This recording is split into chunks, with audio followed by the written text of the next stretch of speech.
MX2 Race 1, round 3 of the FIM MX2 Motocross World Championship. The Grand Prix of the Netherlands at Valkenswaard saw Jordi Tixier take a whole shot from Max Anstey and Jeffrey Hurlings. Find himself starting from the outside, but was quickly into third place, finding a way past Glenn Koldenoff with this jump over the finish line jump as early as the first lap, despite starting right on the outside of the gate. Hurlings pursued and eventually found a way past Max Anstey on lap 6 and then challenged his teammate for the lead, who wasn't making it easy for him. Eventually the pass came on lap 10, with Hurlings diving down the inside of his teammate and then closing the door at the bottom of the hill, much to the delight of the home crowd. Boutron found a way past Prit Ratsep for 7th place towards the end of the race.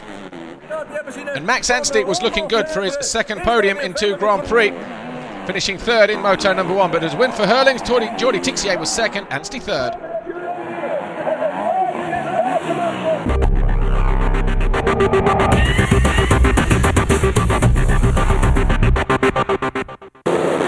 MX1 Race 1 saw Tony Cairoli make a decent start, but it was the 2 Hondas of Bobryshev and Max Nagel that led the way in the early stages. Didn't take Tony Cairoli long, though, to find a way past the Russian Evgeny Bobryshev, number 777, and from there it looked like Cairoli would never be headed, but try telling that to Ken Dodajka, who was a winner here in 2008. The Red Bull KTM number 2 was on a charge, found a way past Bobryshev around lap 7, but Clement de Sal, who fell at turn 1, had a lot of work to do. Eventually came through into 8th position by the time the checkered flag fell. Tommy Searle, 100 on the CLS Monster Energy Kawasaki, was coming under pressure. He would also have a tough race, finishing in 10th place, but Tony Cairoli came under pressure from his teammate, who went around the outside of the 6-time world champion, then made a mistake a few laps later, handing the advantage back to Cairoli. And once that happened, Cairoli, well, he was well and truly in the driving seat, and he went on to win the race. But behind him, it was a big battle. Bobryshev was in 2nd, Dodajka was in 3rd. The battle with Leok and Paulin fell the way of Tanel Leok, but Cairoli the winner in Moto number 1, Bobryshev 2nd, Dodajka 3rd.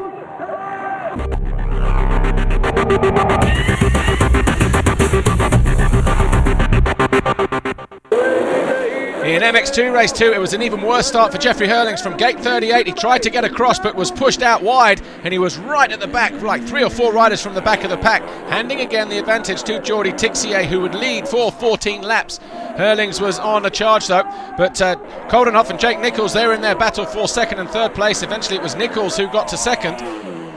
Elliot Banks-Brown and Max Anstey, they were having a good ride. Anstey would finish 6th, Brown would finish in 7th on the HM Plank KTM, but just like in Moto number 1, Jeffrey Hurlings almost left it a little bit too late. First he found a way past Jake Nichols on the Nissan Wilvo JM Racing KTM, and then he was there for 3 laps, and then 4 laps to go, found a way past his teammate, Jordi Tixier. It was a little bit tighter for him, but Jeffrey Hurlings on his way to winning 4 consecutive Grand Prix victories. He's 8 wins out of 8 now here in terms of race wins, and it was a massive victory for Jeffrey Hurlings. He was the overall winner from Jordi Tixier and Jake Nichols, who took his first ever World Championship podium in 3rd. Of course, Jeffrey Hurlings undefeated so far, 4 wins out of 4 in terms of, or 6 wins out of 6 in terms of races, 3 Grand Prix out of 3. 3rd red plate of the season for the defending champion.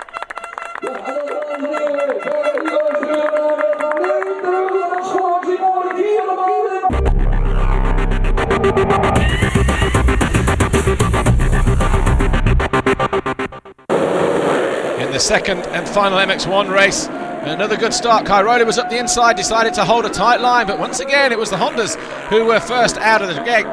Bobryshev led for a lap, but eventually had to give way to Ken Dodajka. Tony Cairoli dropped down from 4th place, got up to 3rd, eventually passed Strybos for 2nd, and then went after his teammate, Ken Dodajka. But Dodajka would eventually pull a big knack-knack and take the checkered flag, his first win in a year and a half. Cairoli would still win the Grand Prix despite finishing 2nd. And Evgeny Bobryshev was on the podium for the first time since 2011. And that was your podium in MX1. Antonio Cairoli, Ken Dodajka, and Evgeny Bobryshev. Dr. Wolfgang Schrub handing Antonio Cairoli another red plate. He continues to lead the championship going into round 4 in Italy.